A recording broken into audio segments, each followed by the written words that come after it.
თუ სამუშაო ადგილზე სიტუაცია მოულოდნელად გაუარესდა, მას შემდეგ რაც საჩივარი დააფიქსირეთ, შესაძლოა ეს უბრალოდ დამთხოვა არ იყოს. მოდით გავყვეთ ნაბიჯ-ნაბიჯ.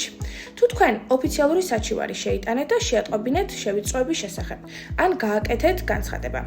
ამის შემდეგ მოულოდნელად სამუშაო დატვირთვა გაგიზარდეს, შეხვედრებიდან გამოგრიცხეს ან თქვენი მენეჯერი ზედმეტად იწყებს თქვენს კონტროლს. ეს შესაძლოა ვიქტიმიზაცია იყოს. ვიქტიმიზაცია აკრძალულია როგორც თანასწორობის შესახებ კანონით, ისე დაცვის წესებით. დამსაქმებელს არ აქვს უფლება დაგსაჯოთ იმის გამო, რომ სამუშაო ადგილზე დაცული საკითხი გააჟღერეთ. თუმცა მსგავსი სიტუაციებით ძალიან ფრთხილად მიდგომა საჭიროებს. როდესაც საქმე სამუშაო დავებს ეხება, ემოციები ვერ დაგიცავთ. სწორად შერჩეული სამართლებრივი სტრატეგია კი ამას ნამდვილად მოახერხებს. თუ ფიქრობთ, რომ სამუშაო ადგილზე შევიწროებას განიცდით, სჯობს იურისტთან გაიაროთ კონსულტაცია.